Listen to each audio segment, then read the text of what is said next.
Hello, my name is Anna Stone, and I had a near-death experience on November 8, 2016. I was 38 years old at the time. In my previous life, I was a research scientist working for the government's Department of Defense and RPA. Analytically, I didn't believe in near-death experiences. It seemed unscientific. Despite being drawn to things like tarot and witchcraft as a child, I never fully believed in them. Fast forward to that day, I was in a bad place in my life, dealing with a toxic marriage and unexplained bleeding.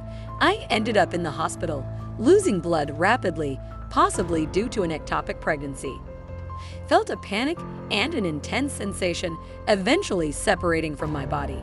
I found myself above, like a balloon detached from my physical form. I heard a machine beep, saw people in the room, but felt no attachment.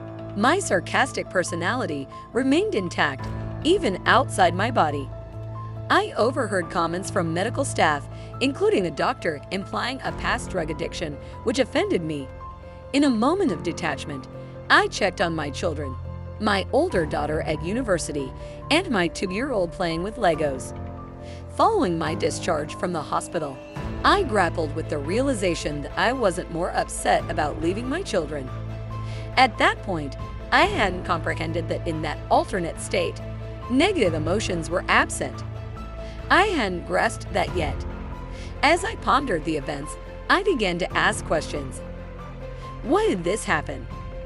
Was it a malfunction of my neurons during death, creating a vivid hallucination?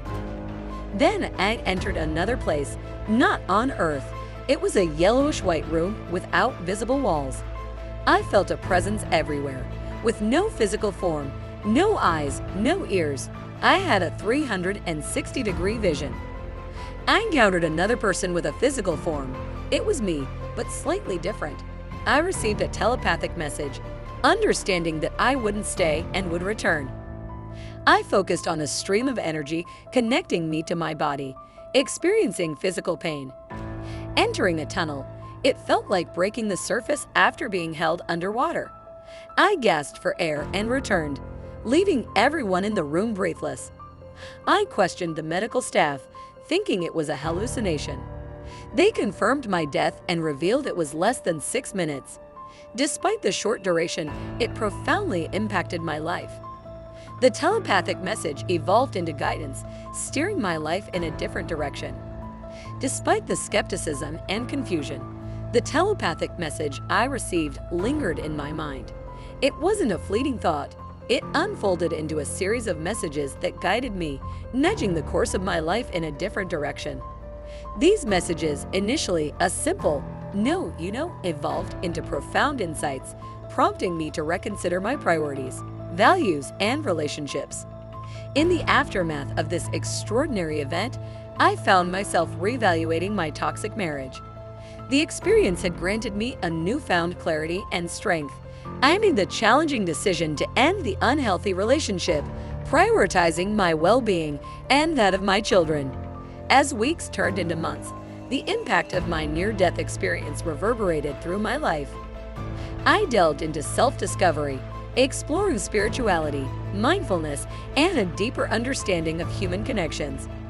The boundaries of my scientific skepticism began to blur as I embraced a more holistic perspective on life and consciousness. The journey, initiated by a momentary departure from life, transformed into an ongoing exploration of the profound and mysterious facets of existence. My encounter with the other side, once dismissed as improbable, became a catalyst for personal growth, resilience, and a profound reconnection with the essence of being. After leaving the hospital, I reflected on the experience, realizing that in that other realm, I lacked negative emotions. The message from the other side unfolded into various insights, shaping the course of my life. After leaving the hospital, I was initially upset about not being more concerned for my children. It took time to understand that emotions were different there, and this was a planned reset. I felt an undeniable urge to change my life. Strangely, I couldn't drink alcohol anymore, breaking a long-standing addiction within 6 minutes. Things rapidly and significantly shifted. I transitioned from a career in science to teaching troubled youth. My transformation extended beyond the confines of a simple career change. It was a profound shift in my entire worldview. The essence of my being became intertwined with a newfound purpose: serving others.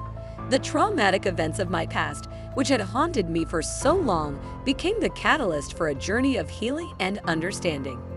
Leaving behind the realm of traditional science, I embraced the realms of psychology and consciousness studies. It was a departure from the analytical world of equations and formulas into the intricate tapestry of the human mind. The principles of quantum physics and mechanics, once distant concepts, now found a practical application in understanding consciousness. As I delved deeper into my studies, I discovered the power of empathy and compassion. Teaching troubled youth became more than just a job. It evolved into a mission to guide others through their struggles. Each interaction became an opportunity to impart not just knowledge, but also to inspire resilience and self-discovery. The incident that brought me back from the brink of death was not just a random occurrence. It was a pivotal moment meticulously woven into the fabric of my existence. It served as a reset button, propelling me towards a path of self-discovery, personal growth, and service to others. The limitation of alcohol became symbolic, a liberation from a coping mechanism that had shackled me in my previous life. It was a blessing in disguise, steering me away from destructive habits and nudging me towards a healthier, more fulfilling lifestyle. My journey has been nothing short of miraculous. From a traumatic past to a present filled with purpose, every step has been guided by the invisible threads of fate and destiny. As I continue my pursuit of knowledge and understanding, I remain grateful for the second chance at life and the opportunity to make a meaningful impact on the lives of those around me. My journey is now about serving others, driven by a traumatic childhood and a transformative experience.